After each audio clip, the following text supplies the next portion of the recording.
Hey guys, so we're out here in Havasu, and right now it's like 5:30 in the morning, and I pulled out onto the trails right now over in the BLM out here, and so we're gonna do some off-roading. I'm gonna pump down the tires just a little bit, just so I feel a little bit safer out here. But yeah, I got a couple hours of off-roading before it gets really hot out here and everything, and we're gonna go on the water later, so this should be pretty nice, and I'm excited. So let's get to it. All right, and up we go.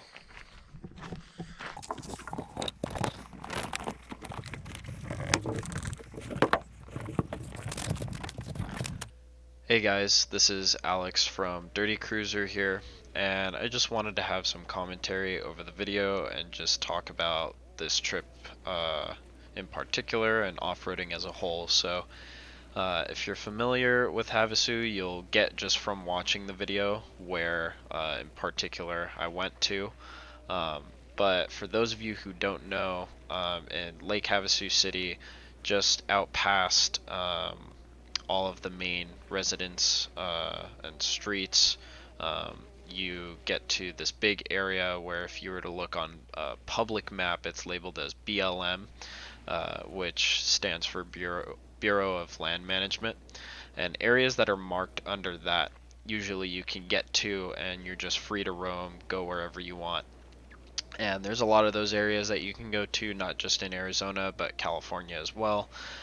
Arizona and other states like that, like Utah and all that, there's a heavily abundant amount of areas that you can get to and just kind of roam free and explore to your own liking. So um, here I went to a place that we went to last time, more in the winter time, when we took the Land Cruiser out here, my dad's old FJ50 or FJ62, and it's an '88, um, and we had a lot of fun out there. Um, right here in the video, I did skip ahead just a little bit, so you'll see a little bit of a cut right here. But I was just getting up and enjoying the view. The sunrise was looking pretty sweet, so right there I just kind of backed out and then went back down the hill right there because I wasn't able to safely just back straight down. Looks like there's a couple bees going around the camera there, but um, definitely learned a few things about how to drive my vehicle in different off-road situations here, because it's really different than if you've been off-roading around Azusa Canyon and all that. um, Azusa Canyon, really rocky dirt, but really rocky for the most part, the terrain there, and then you have the mud and the sand down below, but usually that's pretty wet. Here, this is all dry and really loose gravel and sand, and so in certain parts you may notice that I actually lose traction quite a bit, and so it's very interesting just uh, using proper throttle control and really driving the vehicle so that way it can handle the terrain properly. Because if you floor it, if you've ever been off-roading and you're experienced in everything, just flooring it does not fix your problem. More often than not, especially if you're just in rear-wheel drive like I am, then you're just going to get stuck. And for those of you who don't know, my FJ is actually not a 4x4 model. It is a 4x2 model, which means that I have full-time rear-wheel drive, and the FJ Cruiser did come with a rear differential locker, which does help quite a bit. So I can also have a video explaining how differential locks work, and have some diagrams and different things to show you guys, so that way you can understand the mechanical aspect of how things of that nature work.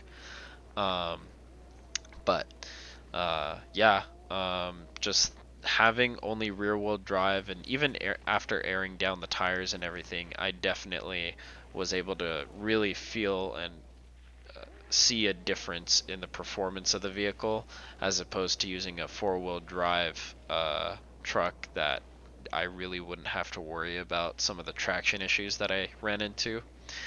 So here, it was my biggest problem of the day. You see me coming up the hill right there, and basically I was scouting out the hill to see if I could make it up the hill just fine. The issue is where I parked my rear left tire, which is one of the only two that has traction really, was parked in a little bit of a rut with a bunch of loose gravel. And so right here you'll see as I start up and everything, I'm still sitting on that side, and then right here is where I really get stuck. And so I try going up and it doesn't work out for me, and then I try backing down, and this whole left side of the hill peaks down into this valley that is just full of just loose, untouched dirt and rocks and gravel. So I was having a really hard time of trying to figure out how I'm going to get out of this scenario. You see me a little bit visually frustrated right here. And basically, I tried reversing out. That didn't work. I just kept sinking to the left. And after that, I figured, well, I'll get my shovel and I'll try clearing some of the rocks out of the way, see if that helps. Didn't really do anything. I was just getting stuck. And after that, I ended up using my max tracks and I was able to pull myself out of here. Now, I don't really know what happened to the rest of the footage from this trip. For some reason, my GoPro cut out. Maybe it had something to do with the battery and the fact that the camera wanted to turn off and everything. But I did make it out of here just fine. Um, but that's really all the footage that I have from this trip. So hopefully I'll be able to do a follow-up video that sort of talks about um, how to get out of certain sticky situations and show a visual diagram of this one in particular, because there's a lot of cool science that goes into vehicle recovery when you're off-road. So I appreciate you guys watching the video, and thanks.